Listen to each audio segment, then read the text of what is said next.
This is iFanboy Pick of the Week 880, brought to you by iFanboy listeners just like you.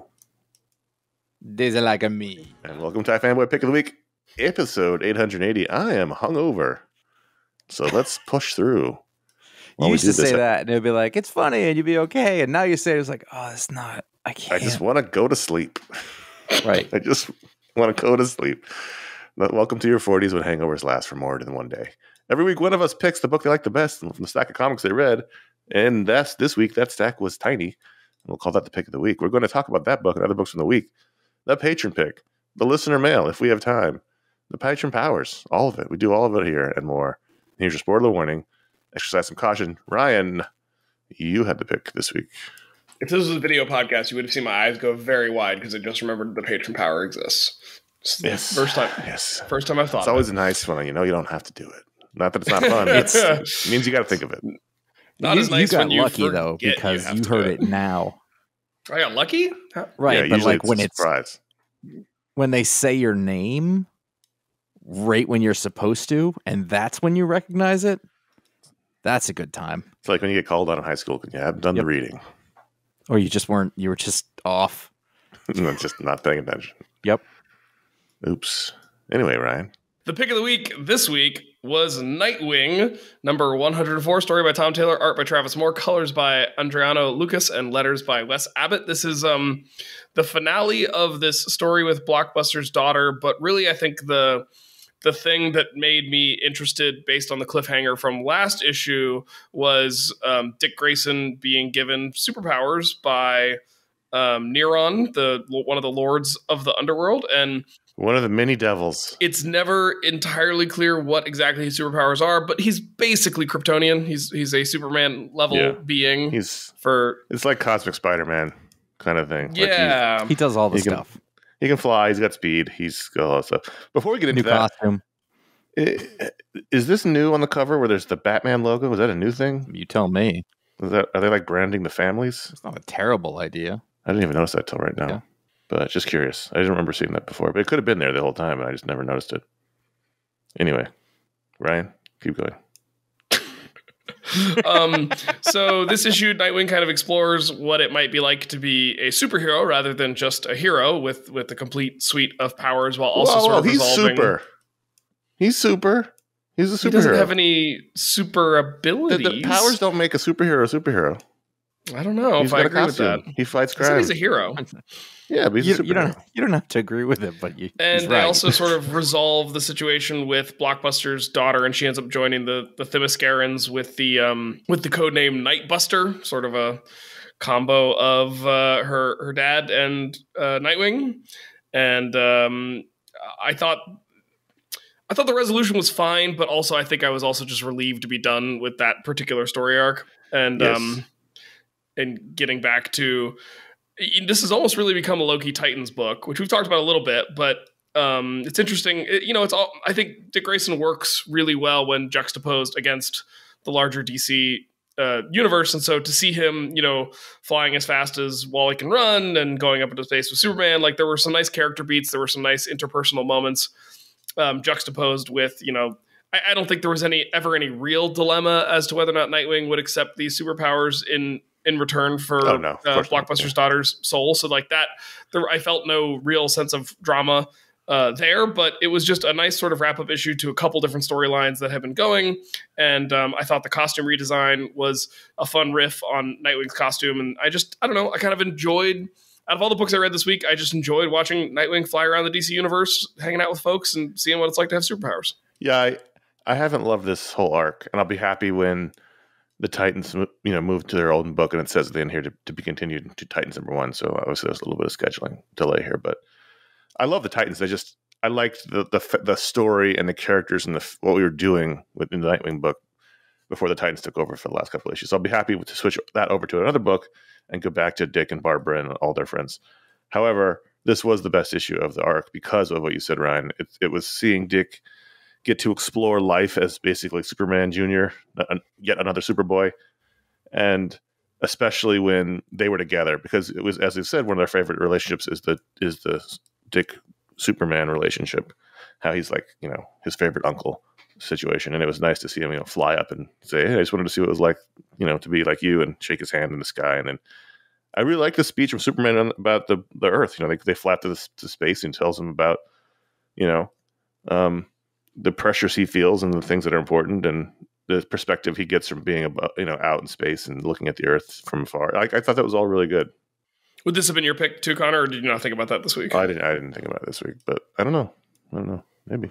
It's interesting because, Connor, obviously this is going to be your favorite flavor of Nightwing because it's kind of the DC demon universe or whatever, and Neron has been like omnipresent for a character that like is barely defined and I can't imagine what he cares about.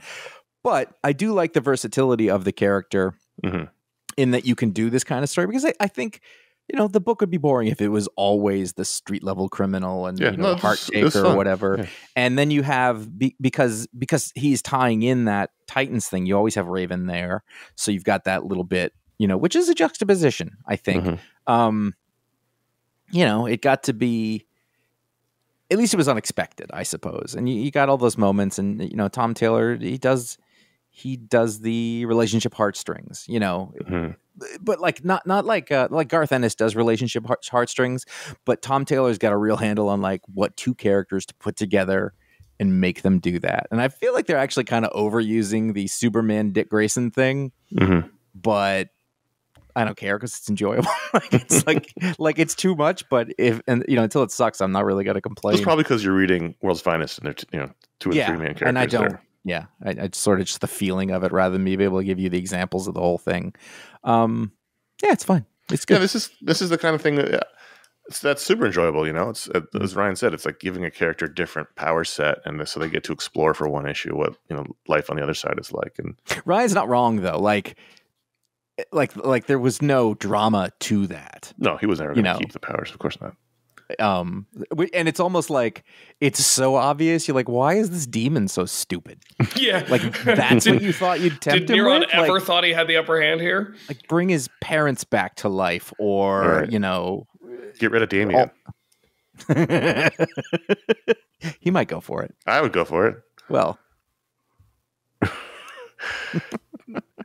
what's funny, and this has nothing to do with the main story, but the backup story, which is like a flashback to Dick teaming up with John Kent to solve a murder at the circus. Are we sure it was John Kent? Well, that's what I'm laughing about, because it's like ever since they outed him as bi. He's bi, right? He's gay? Bi? I don't remember. No, he's bi. He's bisexual. It's like the artists don't know what to do with his hair. They want to give him like Gen Z hair, but they don't know what that means. And so sometimes it's like weird mohawk, and sometimes it's this curly, almost 70s boy band hair. Like they're trying to. It's like it's like they need a character model. This is not me saying it, but it's like the idea I get reading is like, well, what do the gays have? Like, what are their hairs? What is their hair like? Because in this story, Dick has similarly length. Like his hair is about as long as John's, but is coiffed in a way that doesn't look just scraggly. Like there's one page 27, where it's just like, who is this person? Like what you're saying is perfectly valid, but I think the other problem with this story is that I was like, this isn't even his face. This isn't his face from the last panel. Yeah, the art was bad, and the backup was bad. And I do think that there's a little confusion with the fact that it was Action Look at 28. Comics. Like, what is that? It was Action Comics this week, and there's all the different Supermans, and John's costume doesn't seem to be consistent, and so I don't ever know who I'm looking at. Like, I'm like, wait, is this a different one, or not? Actually, this one is consistent, but it's not the same as the one in Action Comics, I don't think. Yeah. And in this, he's drawn with more or less an adult form. Like, he's as big as Nightwing, but he's written to be very kind of naive in an almost childlike way, which was it was just inconsistent with the way the character looked. They made him look like the alien from space who's fascinated by humans. They really did. I mean, that's right. Yeah. 28 is terrible. And then you turn the page to 29 and it looks like he's got like a human mask on in that first panel. Like nobody takes it off and sees my alien face. It just was weird. It's just funny. Like it's just like, how do we signify this guy is not a straight man? Let's give him different hair, and we're going to do it differently every time. It's just Someone needs to get a hold of Dick's what's going on hair over there. is fairly consistent with the length in the main book, I think. Although the very first page of the story, it's got a real page boy thing going on because this guy's no Bruno Redondo. Yeah. Yeah, I mean, it really is Bruno just a Redondo matter hasn't of drawn like, it in a while. I know, but like he's still established that look or whatever. Yeah, This he one did. looks like he got out of the shower and then blow dried it. Actually, it's terrible. I mean, like the thing here, my real issue is like this art is, it's not ready for prime time. And I get it; it's a backup story on a sort of mid-tier book, but like sometimes you just like you look at it and it's like you're not quite there, and you know, editors have drastically different ways about going after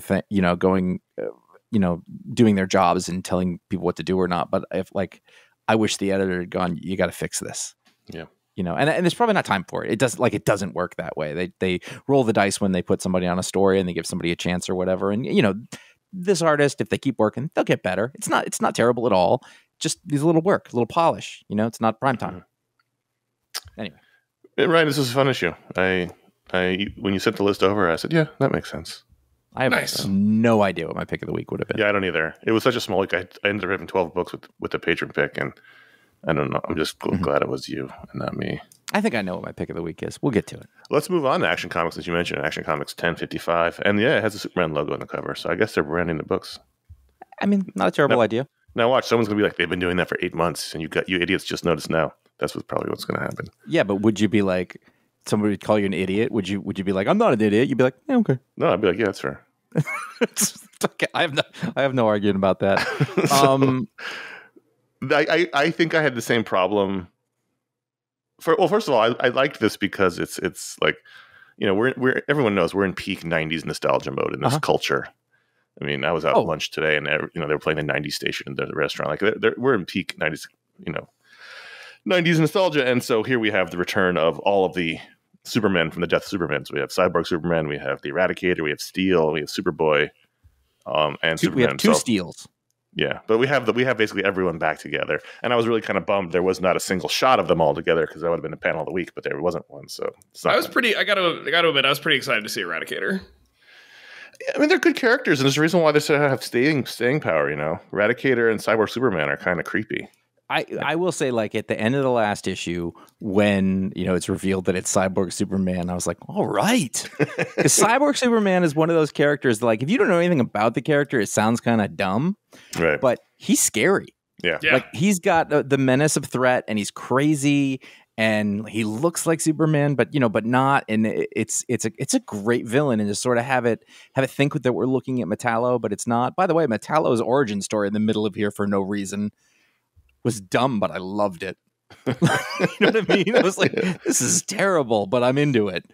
Well, and the thing about Cyborg Superman is, you know, if you read the death and then the return of all the Supermen and the reign of the Supermen, like Cyborg Superman was the one guy who almost kind of convinced Lois that he might be really Clark. And so like there's that to me gives him a level of threat that none of the other, you know, faux Superman ever achieved. I really do love that his name is Hank Henshaw. And like that name, which sounds like just some boring ass suburban neighbor, is evil in DC. Oh, fuck. But Hank Henshaw. It also sounds like a name Stan Lee would have come up with to be alliterative so he could remember it. Yeah. But overall, though, I mean, that aside, it's kind of what you mentioned earlier, Josh. I still have my problem with this book. There's still too many characters, and they're too similar, and they redesigned all these costumes to look exactly the same. So start of the book, I see there's all the different Supermen, and I forget which one's which. And I was like, all right, this Action Comics. And I was like, I don't know who's anybody anymore. And I hate that, like, I'm sorry, but the Chinese Superman does not read as Chinese at all. And so every time I have to be like, who is that? Right. Well, because now he's just speaking in pop culture quips, and they're just saying, oh, yeah, that's because of movie night or game night. And it's like, all right, that's one way to not write the character as authentically their own culture, I guess. He had a very specific sort of red costume from that book when Gene Yang introduced him. Oh, totally. I would know who that is every time. Yeah, and it's not like Superman and Superboy who originally had the exact same costume. You could just tell one was a mini version, but now it's just like they put them all in these similar jackets, and they all have the same logos in the same spots. And so and they're all vaguely white guys with black hair, and it's just like, who are all these people? And the thing with Jonathan Kent is in his own book, they've been hinting at this idea that he's going to become the Electric Blue Superman. Yeah. And I'm like, just do that, because that would be a great way to visually distinguish him. Yeah. So this is him with the... He's got sort of the lightning bolt S symbol and no cape anymore. Red sleeves and the black uniform. Yeah, kind of the him. gray black uniform, and then and he looks exactly like Clark Kent. He doesn't look younger. He's got short hair, obviously. Like, it is. You could never convince me that that's supposed to be the same character in the other book that we just read. Yeah, I mean, this might be a good chance to bring over the Diego Maradona haircut he had in that other book and have him be recognizable on his own. Yeah, it's just too many. It's just too many. There's two. I mean, it's like comical. There's 2 Steels. There's 5 Supermen in this book. And plus, Supergirl would be recognizable, but she's got the same exact costume as everybody else. Mm-hmm. It's just weird. They're doing this. At least I know which the younger Steel is. That I'm down with that. I have no idea who the fuck she is. Like, I think she's his niece. So I don't know. Natasha Jones. Yeah, I think she's whatever. His niece. She's wears his a niece. hoodie. Yeah. You know. And then you have the kids. I keep forgetting the kids are there. Yeah. And the kids show up, and I'm like, there's 19 characters in this book. Hey, you know what was awesome? What they did over in Fantastic Four. Let's do exactly the same thing. Just time jump them for a year. Exactly the same. Yeah, it's the same characters. There's even Crypto just hovering in a panel at one point. Like, I know who that is. Crypto, you can tell. All of this aside, like, these are all faux pas, and I would just say also, annoying. Now you're adding in Cyborg Superman, who also wears the same costume, and it looks exactly like Superman. So you're adding even more characters to the mix. Maybe that's the joke. You know what I mean? Like, maybe that's like would it be funny if we just fucking filled it with Superman in Action Comics? Like, I can get behind that. Next month, Bizarro. So all that said, though, like, it's pretty good. It is pretty good. All of those faults, I am engaged. There was a bunch of books this week that I was behind on, so I had to read 2 books to sort of catch up. And, you know, like, I finished the last Action Comics, and, you know, it was the reveal of Hank Henshaw, and I was like, all right, let's do more. You know, like, I was into it. Yeah, I'm a little into the Lee Weeks Jonathan Kent story. It's not great, but I'm whatever. more into it when he draws it. He hasn't drawn the last couple. I thought his name was on the one. Yeah, okay. Yeah. And then that last story, the Steel one. I got to a page that was just a boardroom and a fuck ton of word balloons, and I was like, I'm out. Like, that's all it took. Yeah, and also this was similar to Nightwing's backup, where the art in this backup, the Steel story, was not ready for prime time either. No. So that was a large up and down review. This was awesome, but it sucked. But it was awesome. But I don't know who anyone is, and I don't know what's going on. But it was awesome. True. And there's a lot of super people. Yeah. The Tim Drake book doesn't have the Batman logo on it. What is happening? Well. Yeah, and yes, I'm still reading Tim Drake. There's only one issue left. Daredevil and Echo #1. I wasn't originally going to read it. It's clearly just a book they're putting out to capitalize on the Echo show that's coming out. But I saw that Phil Noto drew it. Yeah. And the writer was Taboo and B. Earl are 2 native writers who I haven't really seen do. I remember those names. I think they wrote something else we read at some point. And this was really fun. Yeah. It involves parallel storytelling where, you know, in the present day, Daredevil and Elektra and Echo are dealing with this problem, but in the past, in 1835, Jack Murdoch, who is, you know, Matt's ancestor, has left the gang life. He's left the dead rabbits behind to go way up north to... Wait, Tommy Murdoch. Tommy Murdoch, sorry, yeah. Jack was his father? Jack is his dad, yeah. Battling Jack Murdoch, yeah. Well, he's also Jack's ancestor. So he leaves the gang life and the 5 points behind to go way up north to Hell's Kitchen to become a priest. But there's a problem. And I thought this was really, really fun. I mean, the stories are connected, obviously, but... Right, the native peoples, like Echo's ancestors are also part of this story with the same handprint on her face. I thought this was cool. I mean, I just finished reading a book that they took place in historical New York, and so I've got this sort of world in my mind. I think it's so hilarious that in the 1830s, you know, what was essentially like 55th Street was like considered, like a mile, like Canada, basically. Like it was so far away. Everything above 14th Street was just crazy far away. Yeah, and they talk about the old pond, which was, you know, where the water they collect pond, everybody got their water from, and they filled it in, of course. And anyway, I thought this was really fun. I really enjoyed this. And I love seeing Phil Noto's interiors. I'm a big fan of Phil Noto, and I think he's really improved in sort of making stuff look more like drawings instead of photos. But the only thing that I will say is that his 1835 New York, way too clean. Well, yeah. It's like everything is sort of really nice. And did they have like, I don't know, 4 or 5 story buildings back then? 4 and 5, I don't know, but yeah. Anyway, was this before or after the big fire that took out all the wood buildings and they replaced them with stone? I can't remember. The Triangle Shirtwaist fire was... No, this was a different fire. This was the one that spread throughout. Basically transitioned it from a village of wood structures to a city of stone structures. It happens in all the great cities. Yeah. Every great city's burned at least once. Right. Usually somebody said it so they can rebuild. So anyway, I thought this was good. I thought if you're interested in Daredevil, like this was a nice diversion into more of a classic Daredevil story. We've been talking about the Chip Zdarsky book for a while. That's a very specific story. This is more. It takes elements that you recognize, like Elektra being in the Daredevil costume, but it he doesn't have a beard. He's not like cripplingly depressed. He's in his regular suit. Yeah. So he has the ninja pants, which is from Chip's run, but that's been that way for years now. And he and Echo have such like a different rapport than he has with Elektra. Like he asks her, like, "Do you hear about this murder?" And she's like, "Really? Come on! Like, I'm deaf. You gonna ask me if I heard about something?" Yeah, that actually could confuse me because a couple of times he's talking to her where she's not looking at him. So how is she able to read his lips? I'm looking at page 18 where they're hugging and talking. It's like, well, she's looking over your shoulder. How is she going to read your lips? I noticed that a couple of times where they're a little inconsistent with how his blindness works and how her deafness works. But yeah, that page too, like she's looking down at him while they're talking. It's like, well, looking down at his chest while they're like sort of standing close to each other. I was like, she's not reading your lips then. But it didn't matter ultimately. Stuff like that always only important if the story doesn't work, which it did. I really enjoyed it. I like Echo. It's a 4-issue mini. It's not too big of a commitment. Hey, guess what? Tell us. You're really gonna love Peacemaker going forward because he's going to be. Hey, Connor, there's a little arrow that's in the shape of a G on the cover of this book. There is. I see. How about that? Your theory is bearing fruit. Green Arrow number 2, Josh Williams, Sean Isaacs, and Peacemaker shows up at the end with what's her name? Wrecker. Lady Peacemaker? Yeah. And one of my favorite moments in this book is Roy is gearing up for battle, and he grabs 3 different bows. He grabs a compound bow, a long bow, and a crossbow. And Dinah just says, "Yeah, you're best with the recurve. Here, take this one." She hands him a 4th bow and then just walks off and says, "Let's get to work." Yeah, well. You don't need that many bows. Pick one. Here's my question. Yeah.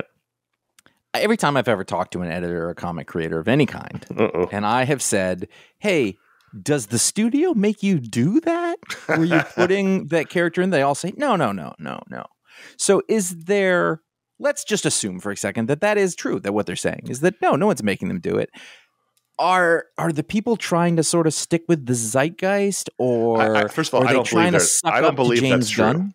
I don't believe it's true. No, I don't either. Because in an interview recently, Brian Bendis said that he was made to put Black Adam in the Justice League team when the movie was coming out. Mm-hmm. So I don't believe that's true. I think they're saying that because they don't get fired. Yeah, the thing is this: like, you've got a big movie coming out or whatever, and Flash has to show up more, or Cyborg or whatever. Like, I get that. Is Peacemaker really a thing? No.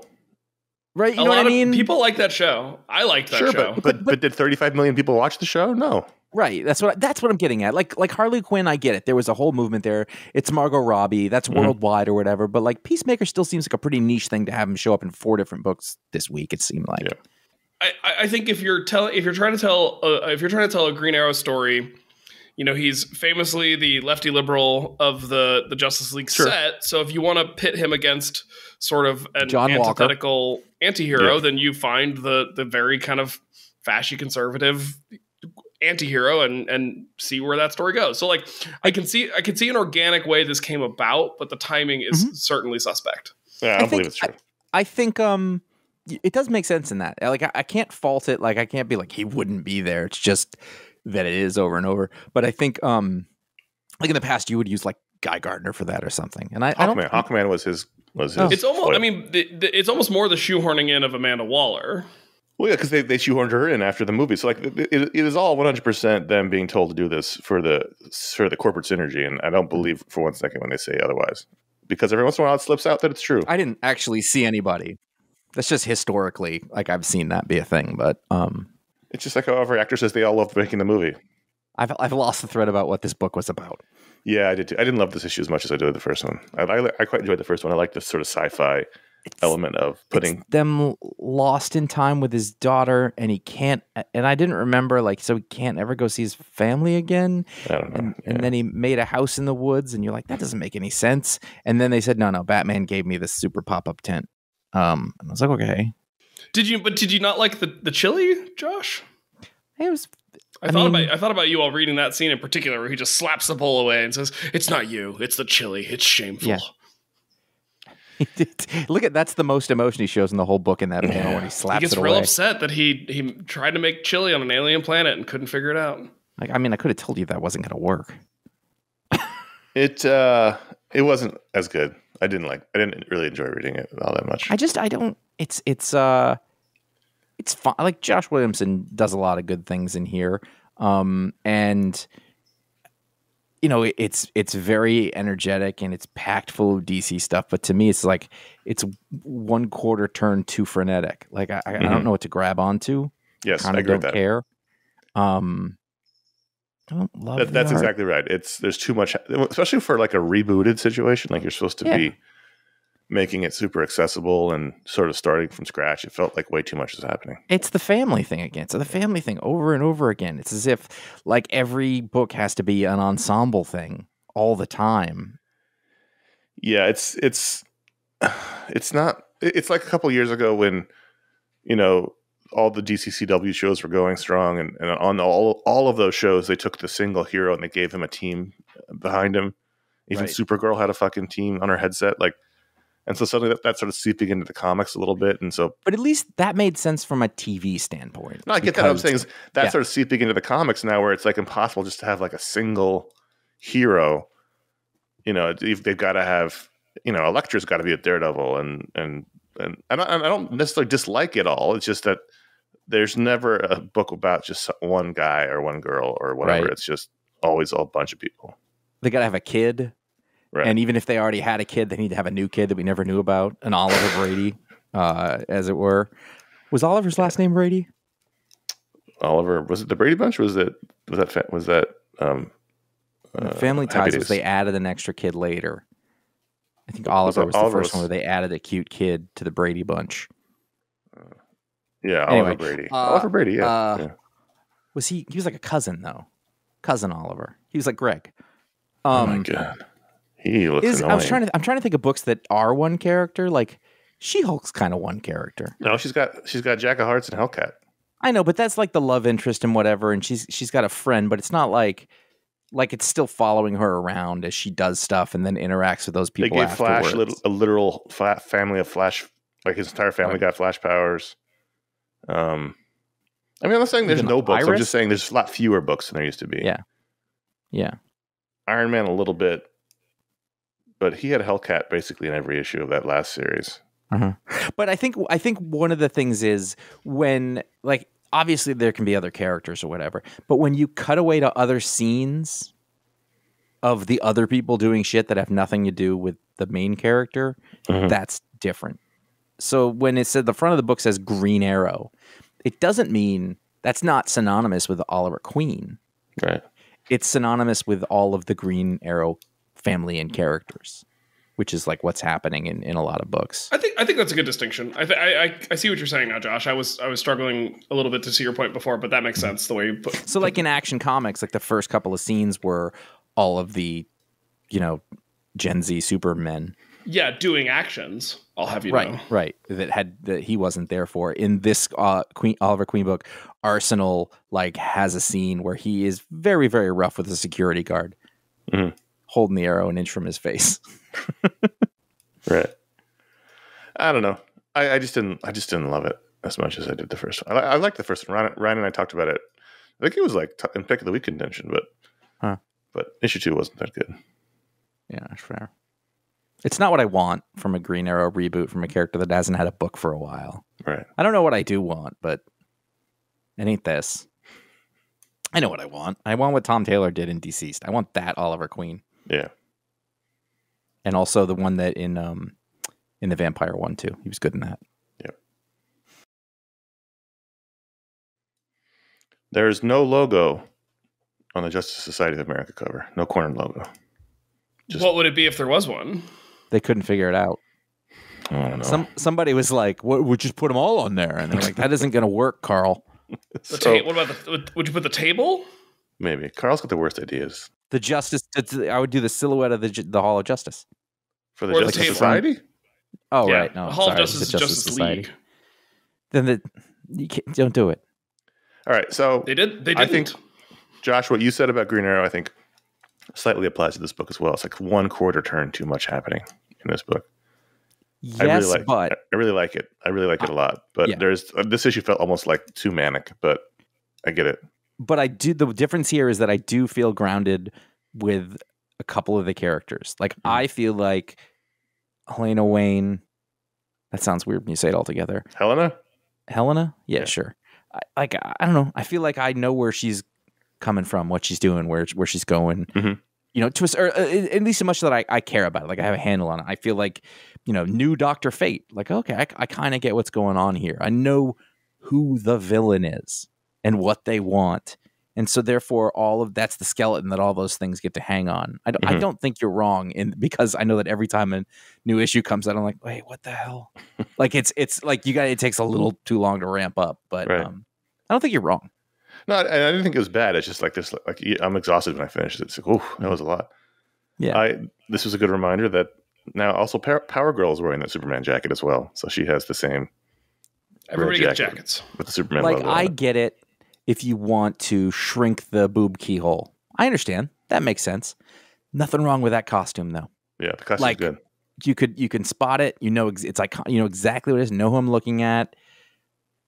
I don't know what this constant redesigning of costumes into more complicated and less appealing, visually sort of appealing, and sort of just that instant recognition. Yeah. I don't know why we've been doing this since 2000 X-Men, and I hate it. Yeah, costumes need to be. You need to instantly recognize who you're looking at, right? There should be like a primary color you associate with them, which is why I have a problem with the Sam Wilson Captain America redesign. Is because the primary color for him becomes white. When I think of Captain America, I think of blue because most of his costumes blue.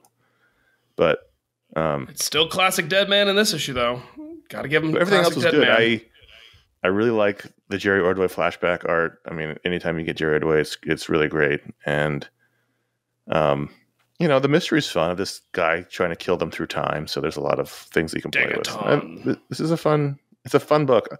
This is Jeff Johns, and he has introduced some of the characters from his Stargirl TV show into the book. So now we have the young woman, Dr. Midnight, here instead of the traditional Dr. Midnight. And Yolanda, the Wildcat Yolanda is not, I mean, she was on the show, but she was from the comics in the 70s. But so he has been melding things from his TV shows into his books, which is kind of annoying, but also whatever. I guess the horses have left the barn. Yeah, what are you going to do? Dead Romans, I have thoughts, guys. I would love to hear them. I don't know what the fuck is happening in this book. That's correct. I think the art's really nice to look at on an image-to-image basis. I think it's not very good telling stories. It doesn't do storytelling very well, the art, which is Nick Marinkovich. You know what's interesting is that I don't know any of the names here except for the colorist. Yeah, Jose Villarrubia, and I was like, "Oh, that guy's like a veteran." I just have a problem telling people apart. I don't think the panel-to-panel storytelling is strong. I think the images are strong. Right. I just don't think the progression of storytelling is strong, and I just don't know what's going on here other than these Germanic tribes keep attacking the Romans and over again. I wanted to just say Jerry Ordway is 65. I thought he'd be older. He's got it. Yeah, he's totally got it. And I just thought he was young. Yes, that's what I was getting at. Anyway, getting back. So what I would tell you is the Dead Romans 3 probably would have been my pick of the week. Ooh. And I am not saying that Scandal. What you're talking about doesn't exist and that your criticism is not valid, because I think it is. But again, I was catching up on stuff. So I read 2 and 3 fairly close together, which helped a great deal. Mm-hmm. And I remember in the first issue, there was a really big problem. And I was like, I'm not exactly sure what's going on here, but I get it now. There is a Roman guy who is actually a German. And he's in love with the girl, and he switched sides, and she doesn't believe that he will have switched sides. So here's all your, and she's a slave, but she's totally devoted to her Roman side. And it's like a little revolution happening in this place. And I get it. There were a couple of times where I was like, wait, who's Arcturus or whatever?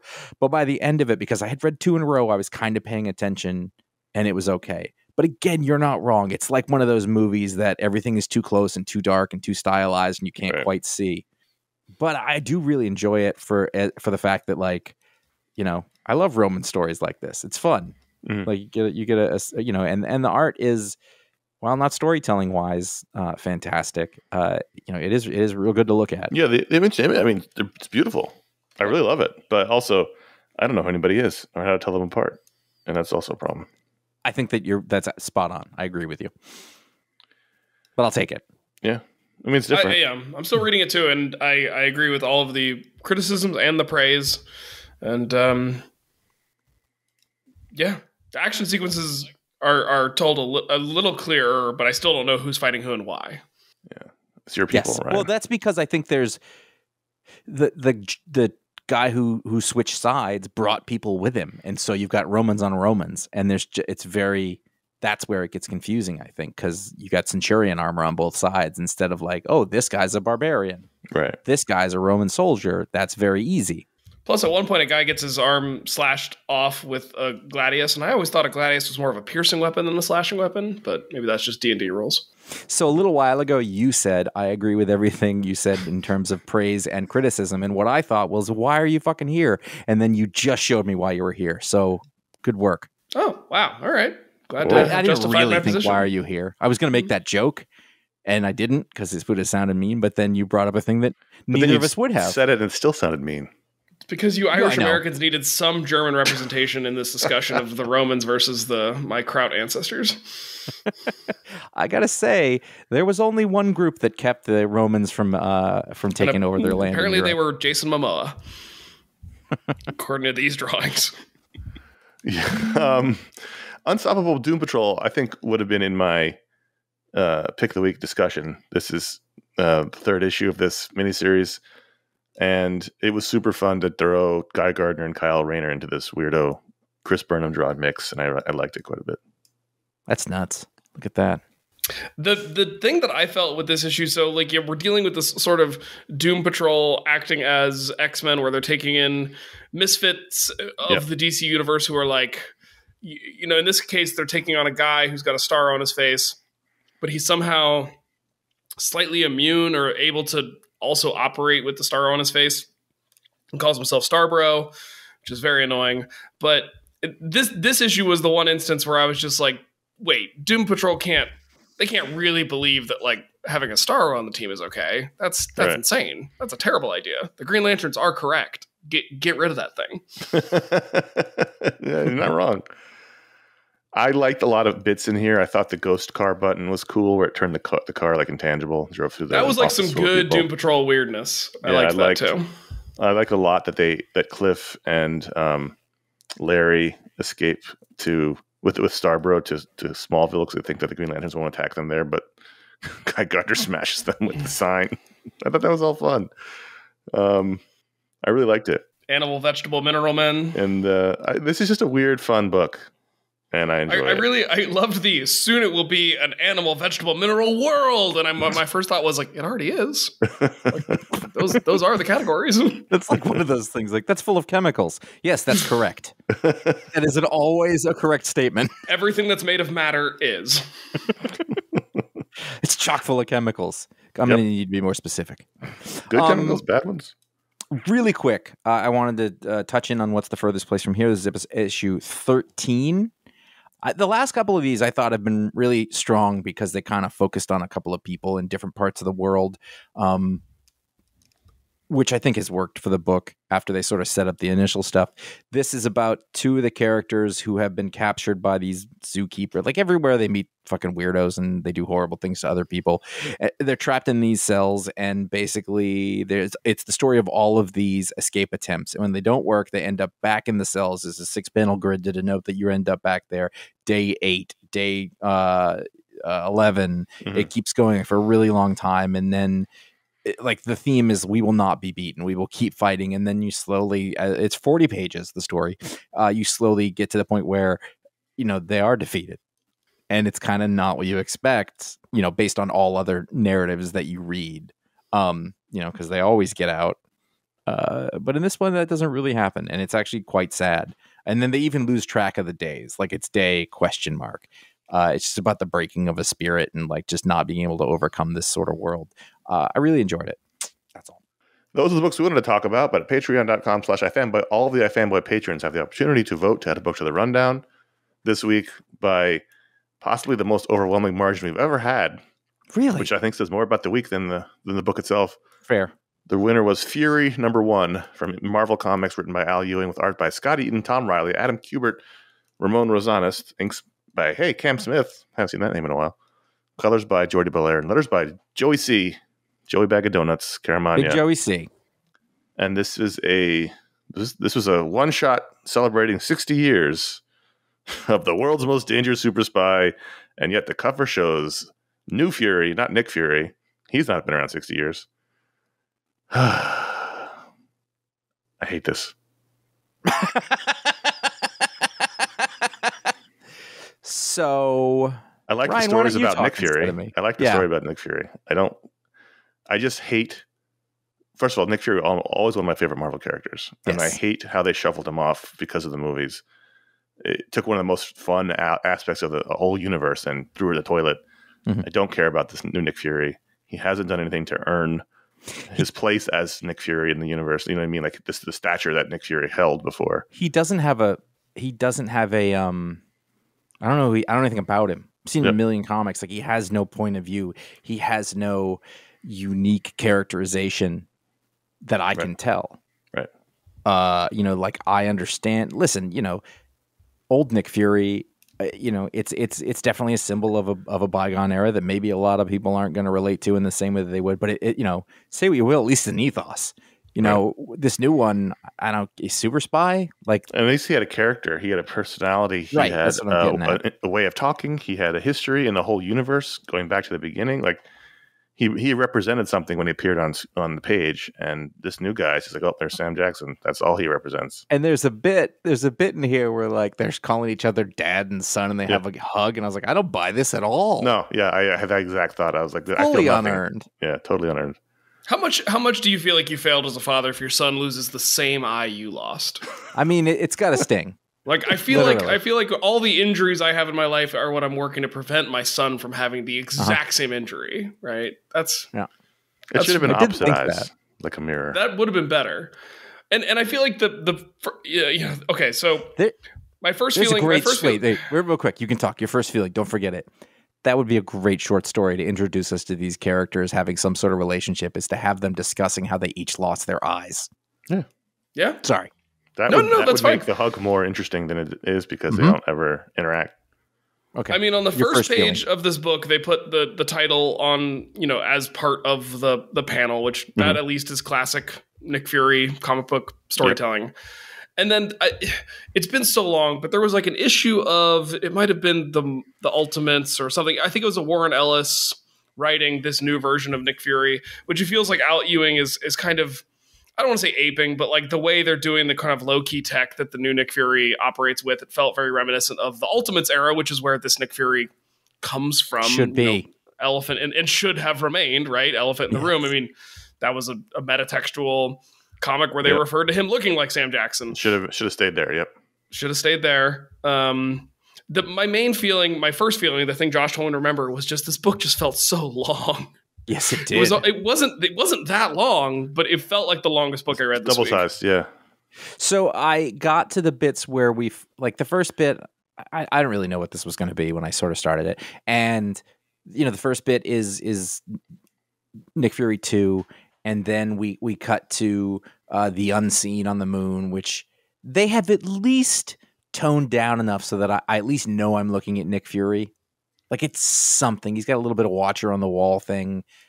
You know, it's not good, but it's not as terrible as it was. However, then they cut to the aping of the Jim Steranko kind of stuff. Yep. And I'm reading it, and I was like, I should like this more than I do. But the stuff where he's going to the moon. It looks okay on the surface, I guess, but I wasn't compelled by it at all. And like the art was kind of fun, but it wasn't giving me the joy that I kind of wanted to have from it. I just I didn't get anything out of it. It was bland. Not bad.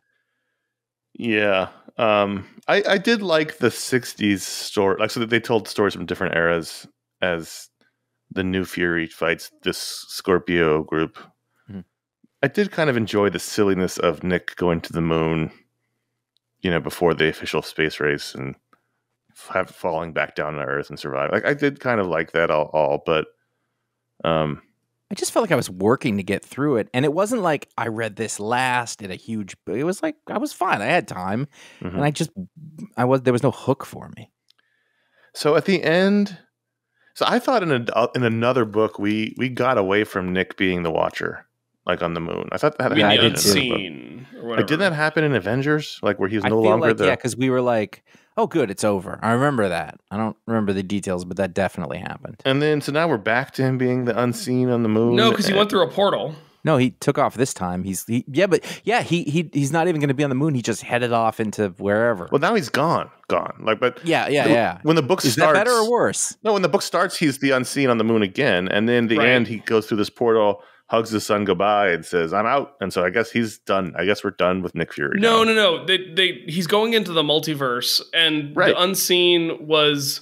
So Nick Fury's Unseen character was a big character in the most recent run of Exiles, which is a very multiverse heavy book. And so I thought they were kind of leaning into that, where it seemed like what they were doing to me was setting up a Nick Fury as a quantum leaper around the multiverse, solving problems and porting around to be able to, because that's they have like this page where it's this very off model Nick Fury with a bowl cut. Yep. It's a Caesar. Walking through the portal, and then there's like, he's got a Caesar cut. There's like 5 panels of Nick Fury doing various Nick Fury type things around him. And so I thought they were setting up sort of we're going to use old Nick Fury to tell multiverse stories where we can pretend that it's still the Nick Fury we all remember and want to be in the comics, while not getting rid of Sam Jackson Nick Fury in the 616. I don't know.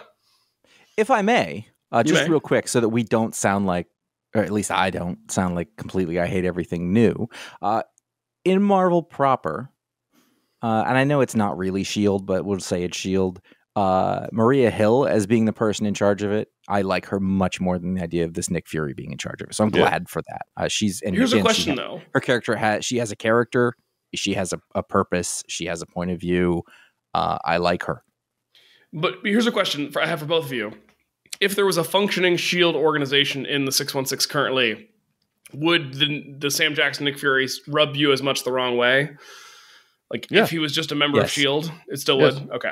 Because to me, I feel like that would smooth over some of the... Because he's still replacing one of my favorate Marvel characters. I know, but to me, that would smooth over some of the kinks that I'm feeling with the Here's what I would Fury. propose.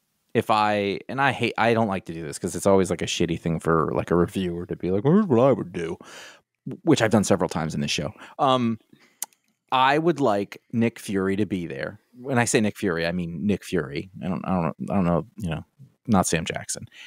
And he could serve as like the General Hawk of S.H.I.E.L.D. Like, you can have Maria Hill be, the Duke, the one who, is running stuff. And then this Fury is Flint. Mm-hmm. Like, that's fine with me. Like, at least then you could at least build up as a character, and you could build him up in relation to his father, and it wouldn't feel so forced and out of nowhere. But you could also call him another name. I know that won't happen. Sam Fury. Yes, but you know what? You're right, though. He's not going anywhere. That being the case, somebody give him a personality. Because I don't know what it is. I don't know anything about him. So did they reform S.H.I.E.L.D. in this comic? I thought it happened in another book. I didn't seem like they officially did it in this book.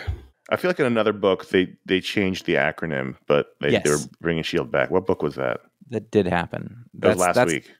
That is not a question any of us are equipped to answer at the moment. I did like the way they drew the Watcher in the final story. It was really creepy. Mm-hmm. The giant head. Yeah. I thought the art was very effective. I also I don't mind the fact it's funny because the Watcher thing is don't break that rule, but every Watcher story is breaking that rule. But they sort of get around it here in that this Watcher has ascended. Right. And I like that. He was the special one. Everything about Earth is a little bit more special in these stories, and he broke the rules, and then he ascended to sort of the next plane of things. And I love that it was very classic Marvel for him to just being dude, I have so much power.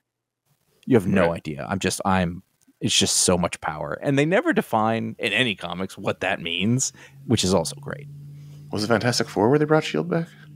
I mean, that was Fantastic Four was where they hinted that Sam Jackson would next show up. I don't know. In For some more book on the last future week, of Nick Fury and S.H.I.E.L.D., be sure not to miss Fantastic Four number 7. Maybe it was Fantastic Four. I don't remember. All right, where are we in the script? Okay, so that's the Patron Pick. Let's rate it. Do ratings on it. Ratings.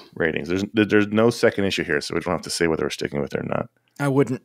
Yeah, I wouldn't. Are you going to stick with? We're all sticking with Fantastic Four. Yeah, I can't stop him from showing up in other books. So write a strongly worded letter. Ratings. Out of 5, I'm going to give this a 3. I guess it was fine. I hate the concept, but as a comic book, as an execution of a comic, I thought it was fine. It wasn't like that Superboy Nightwing story. It wasn't oh, who's doing this? I'm gonna say 2.5, right down the middle. You know, from a interest level, did you love it? It's a lower score, but as a comic book, I don't know. Maybe somebody this does it for them. It is a competently made piece of comic book work. Yeah. I think I'm with Connor. I think I'm at a solid 3. There were a few things about it I liked. The concept overall doesn't work for me. Yeah, but 3 feels right. I would be really interested to know if there are people who like the new Nick Fury. I know that there's people who don't really know anything about the old Nick Fury, and so he's just Nick Fury to them. But are there anybody who prefers this character? I can't imagine. Anyway, maybe Sam Jackson. Every character is somebody's favorite. Sam Jackson's fantastic, and I'm sure that he gets a kick out of seeing his face in comic books all the time. But I have a feeling that he really liked Nick Fury. like Nick Fury. Right. He would never be able to say it, but... No. Yeah. Right, exactly. Patreon.com/iFanboy. Every patron of the show gets a chance to vote. Thanks to all the patrons who do, and thanks for all those who are patrons. Hey, that's the best way you can support this show and all the fine shows we do. All of the many shows, the 6 to 8 shows a month we do is through patreon.com/iFanboy. They're our main source of support. And they unlock shows for everyone to enjoy. They unlock all the Splode shows, media, talk, and book. And we appreciate them. We try to make things fun for them. They've built a really nice community at Discord, and the Facebook group is certainly still going. And we have fun things like monthly hangouts, which happened this weekend, and with special prizes. Not prizes, but special merch and stuff, special things. What? I don't know. We're giving away prizes. Yeah, we're giving away prizes. I mean, it's easy to give away a Marvel No Prize. Yeah, exactly. Yeah. It's perfect. I don't know. My brain went for a break during the middle of that sentence, and I don't know what happened. I'll get back to the reading of the script instead. So thanks for that. And like we said last week, we are in the midst of revamping the patron rewards, and we are closer than ever. We just had another round of design review on the thing we have to include for it, and so we're getting close. It'd be weird if you promised that you were further from ever. We've lost progress. I think we took a step back. You know why? No, I don't think. Connor is tenacious about this. Is all wrong. Back to the drawing board. Yeah, I threw the designs at the designer. And I said, get your head out of your ass. And by that, he texted it at him because it doesn't exist physically in any form. That's true. I didn't do any of that. I did have notes, but I was not mean. You were polite. iFanboy.threadless.com is our t-shirt store. 12 designs are there. You can get them on t-shirts, and you can get them on all kinds of goods and sundries, like a skateboard deck that Josh has attached to his wall with Hawkeye. With someone else on it. It's a skull. It's a masked skull character. Yeah. Does it have anything to do with Hawkeye, because archery? Hawkeye's not dead. Dead Man. There's nothing. Man's It dead. looked, yeah. It's not Dead Man either. It is no character. Yeah, it's a good point. It's not Mr. Bones. It's no one. It's just a skeleton. Well, he's not dead. His skin's just invisible. I learned that on the show recently. Yeah. Skull iconography is part and parcel with the skateboard world. Certainly the earliest sort of part of it. Yeah. So it's just that with a hat. I wonder if Threadless would put it on the back of like a leather jacket. That design, that'd be fun. Anyway, it's just the Black Freighter. iFanboy.com/support is our digital PayPal tip jar. iFanboy.com/Amazon is where you can find an Amazon link, and also our Booksplode books. And bookshop.org is our partner to help support local bookstores, and you can find those links on the Booksplode shows. Thanks to everyone who supports the show in any way they can. Ryan, now it is your time to thank a $5 or higher patron by bestowing upon them the fabled patron power. I'm told it's supposed to be a dumb power. No. No, that's not a rule. It's in the script. It says in the script, yes, but Linsey Falls. Is that always in the script? It's always in the script. I guess check that out. We should take that out. Yeah. Scrub it out. I've deleted it. Well, Linsey Falls. I actually don't think I'm giving a dumb power out. I think I'm giving out a very interesting and potentially profitable power. Uh-huh. How about that? Yeah. Because Linsey Falls is the auctioneer. So Linsey can grab any item and start auctioning it off to whoever is nearby. And there's an auctioneer hammer that magically manifests, and people will be psychically compelled to engage with the auction, and all sales are final. And he does the voice, he, she. Yeah. I think it's yeah. Yeah, I gotta give it to you now. Give it to That's part of the power, is being able to do the voice compellingly. But it's so Linsey's just at your house and suddenly picks up like your TV and says, "We're auctioning this off." Can I say, "Wait a minute, no"? No, it's too late.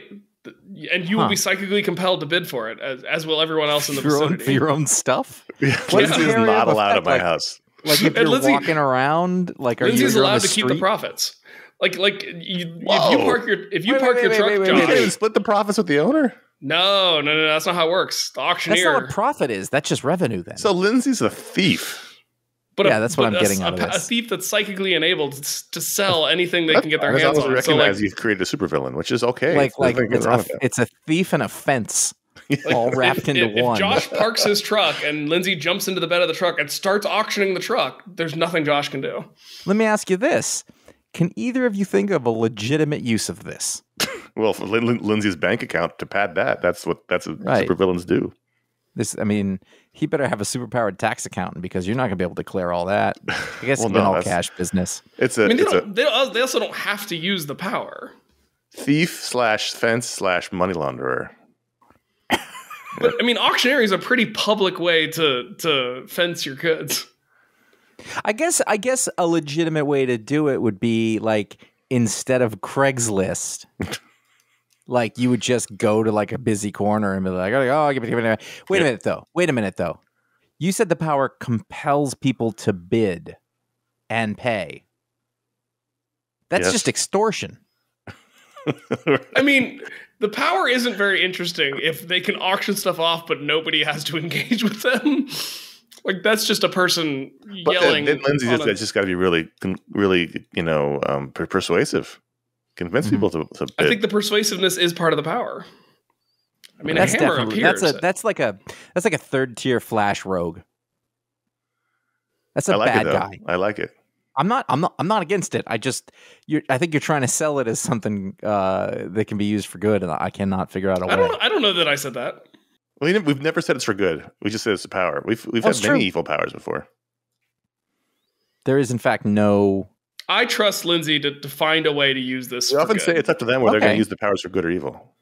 That's true. And if there isn't an just because the power allows them to pocket the money from the sale doesn't mean they couldn't, give half to Goodwill if they just go to Goodwill and start auctioning off all the Goodwill stuff. You've got a Robin Hood at best. Yeah. The world could use a few more Robin Hoods, Josh. I don't want to buy a new TV because some dude came along and sold it to one of my neighbors and hypnotized my neighbors into buying it and then kept all the money. Listen, Josh, you're in San Francisco on a business trip.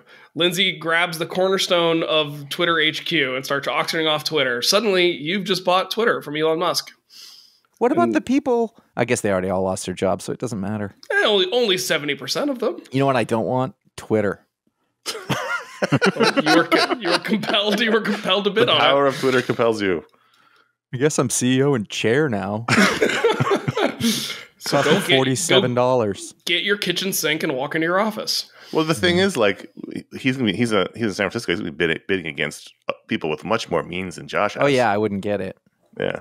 But I guess maybe the psychic compelling can't force people to spend money they don't have. Right. I think that would be bad. That's fair. Well, that seems fair. Wait.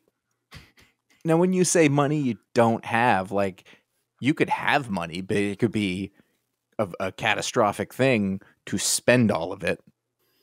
Yeah, but now you own Twitter. Again. All right. That was good. Thank you. I mean, it's endlessly. You can we could keep going. Thank you to Linsey for being a patron. Thanks for Ryan for that power. That was fun. Well, what do you guys think? We're at the borderline of being done. One on of time. them. One email. Do we want to do even one? Because we're in the borderline. I say one of them. All right, do one. It's fine. The second one. Matt from Miami, Florida. We all know death is only temporary in the main Marvel and DC continuity. What's the most significant change that really was permanent? My vote is for removing Green Lantern's weakness to yellow. My honorable mention is for heroes who now have had children for long enough to feel permanent, including Clark and Lois, Bruce Wayne, and Reed and Sue. I would say nothing is permanent, and they could very easily bring the yellow back at any time. It is a good example, though. I mean, it's a good example of a fundamental change. Is an air quotes around it, or it's italicized. Yeah. But, for a really long time. Or, for example, originally Superman couldn't fly. He just jumped real far. Yeah, that's true. And they changed that around. And carried a gun. Yeah, that's true. You have to... I don't know. I feel like I had an answer for this before because it was on the script before. Gwen Stacy, I think, is still... I know there was but that was only a change in that she went from living to dead. But it's one they haven't undone. Yeah. I mean, they did a major retcon of her character in the J. Michael Straczynski Amazing Spider-Man arc that I think was universally hated and rejected. Please don't mention it. It's just better to never mention that again. It was bad. I mean, I had forgotten about them getting rid of the yellow. That was all wrapped up in Green Lantern Rebirth, where it turned out that Parallax, the yellow creature, was inside the ring, and that's what drove Hal mad, and that's what caused the yellow impurity. So once they removed that, it was no longer a thing. I think they were trying to get rid of, one of the sillier Silver Age aspects. But as I grew older, I like those aspects, so I think I'd be fine with it coming back, just because it's always fun to have things like that. I think in modern comics, it would be really hard to sell that yellow thing. Oh, sure. Because every time I think about it, in Cosmic Odyssey, when the bomb is yellow, like that was a super powerful moment. And wasn't there a moment in All-Star Batman where he paints everything in the Batcave yellow? Yes. Yeah.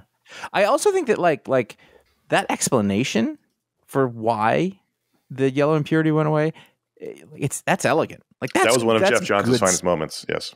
Yeah, that's real good. Yeah.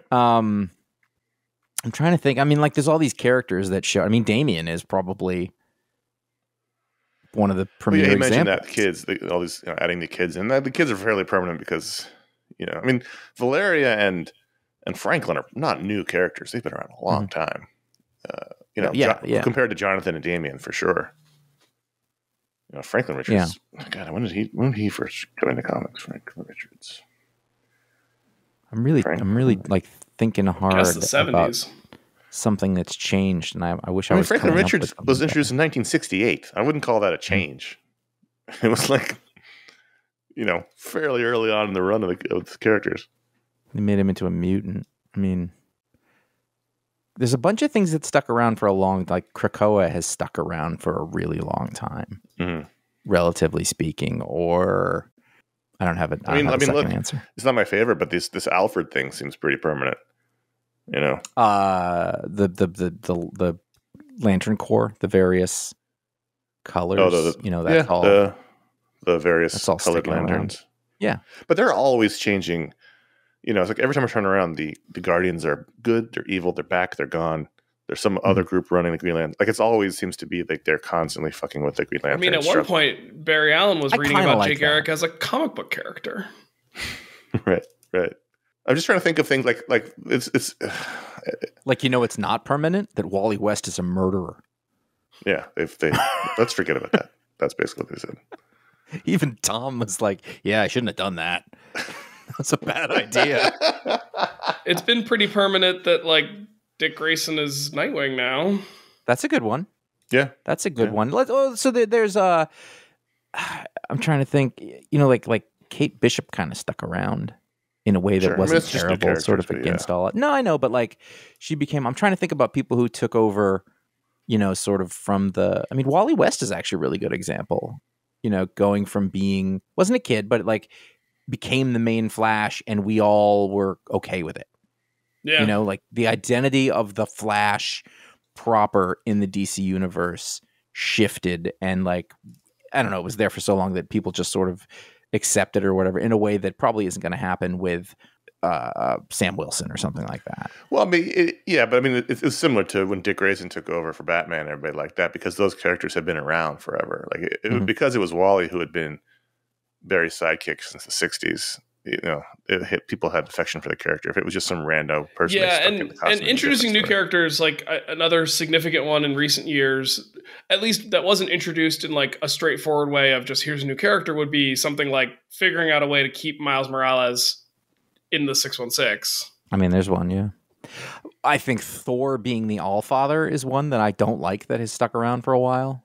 I feel like that comes and goes though, right? Because I don't think for a while. I mean, like whenever Jason Aaron's run was, and they seem to be sticking with it, like Josh said. Like in the most recent issue, they were like. So, do you guys think? Do you guys think Superman should go back to not being able to fly? Well, that was they did do that in the New 52, in Grant Morrison's Morrison run, with the boots and jeans. Yeah, jeans.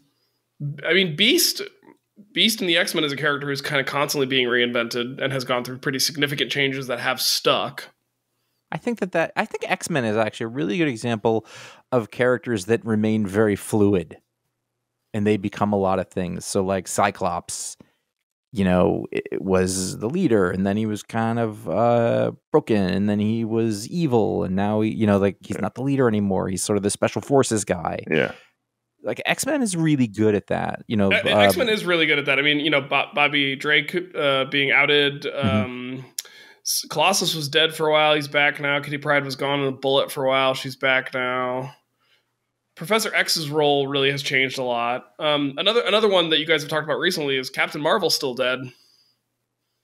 Yeah. Captain Marvel. Oh, yeah.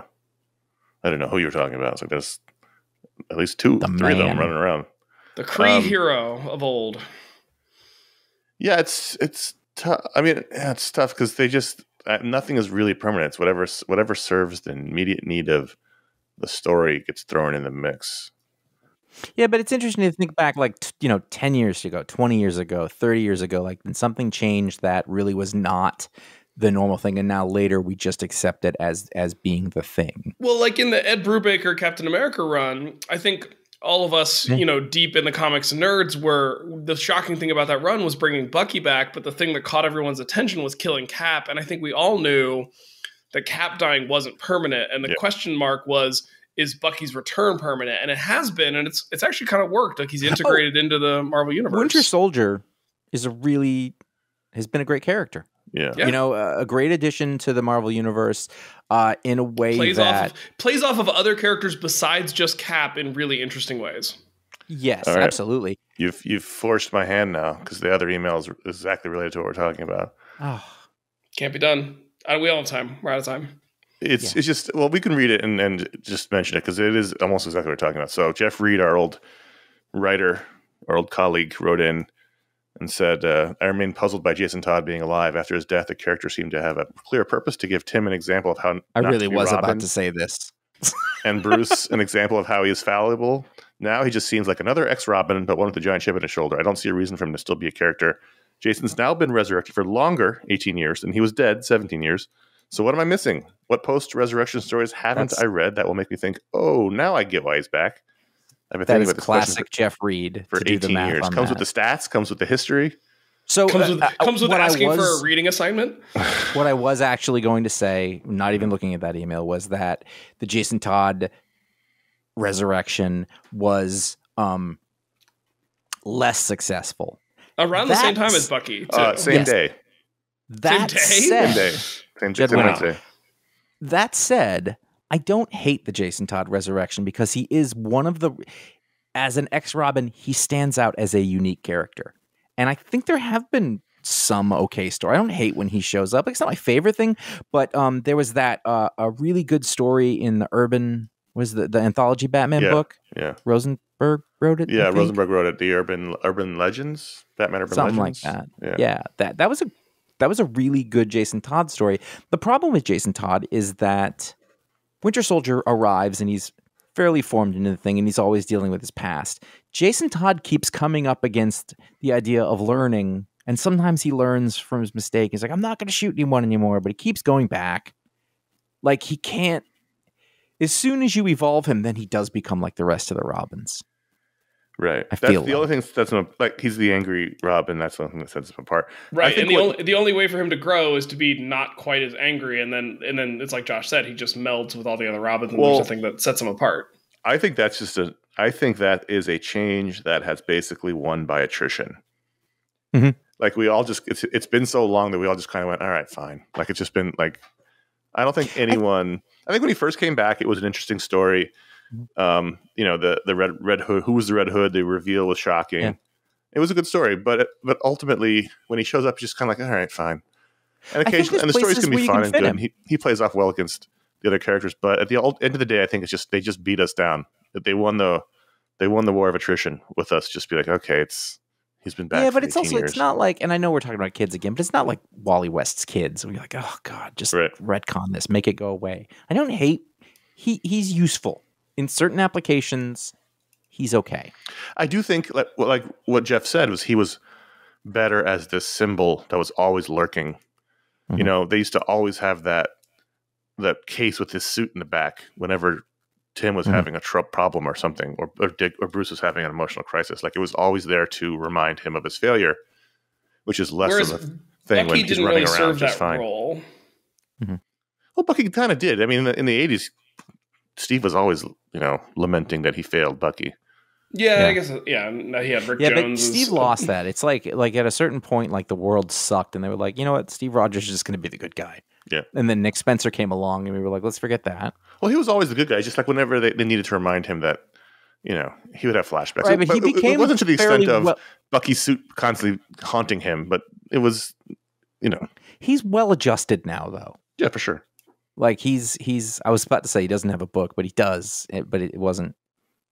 Yeah, and almost like the Hydra thing sort of unwell adjusted him. Yeah. But I didn't buy it. So anyway, let's wrap this show up. Yeah, I'm just saying it's a good question to think about, like, what changes have stuck and why. It's interesting because ultimately anything can be unstuck, but also not always is the case because some things just you get settled with forever. Contact@ifanboy.com is how Matt and Jeff wrote in. If you want to get on the Media Explode show. Sometimes you get settled with something forever. By the way, our website. Contact@fanboy.com. That you can write in and get on the show. You can also get on our Media Explode show. Just put Media Explode in the subject line if you want to be on that one. Let's get out of here quick. This 10-plus-year-old design's really holding up. It's creaky, folks. It's creaky. We just had to pay a lot of money to fix a problem with it. Guardians of the Galaxy Volume 3 review happened 3 weeks ago. 2 weeks ago was our Booksplode on the Amazing Adventures of Cavalier and Clay, a novel. This coming week, is going to be our Media Explode. It was supposed to be coming out last week. For dumb technical reasons, we had to push it to this week. So you'll see our Media Explode for May actually come out on June 1st. But that's just the way it is. And you also hear us talking about things that happened as if they were happening concurrently when it was 2 weeks ago, because we recorded it 2 weeks ago. But we're going to be talking about Return of the Jedi. It was the 40th anniversary. And so we spent about 40 plus minutes talking about Return of the Jedi. And it was awesome, the conversation. And then in 2 weeks, or I guess next week, whenever that is, Spider-Man Across the Spider-Verse comes out, and there will be a review of that in 2 weeks. Or, 2 weeks. 2 weeks. 2 weeks. This is wrong. I'm tired. I'm hungover. 2 weeks is correct. 1 week is not correct. Ryan, how's your show going? Is it better than this? Because I need to go take a nap. No, it's comparable. It's comparable. But it's just. Well, why don't you guys plug the name out. of the show and where people can find it and what you're. It's called Science Sort of, and you can find it at sciencesortof.com or wherever you get your podcasts.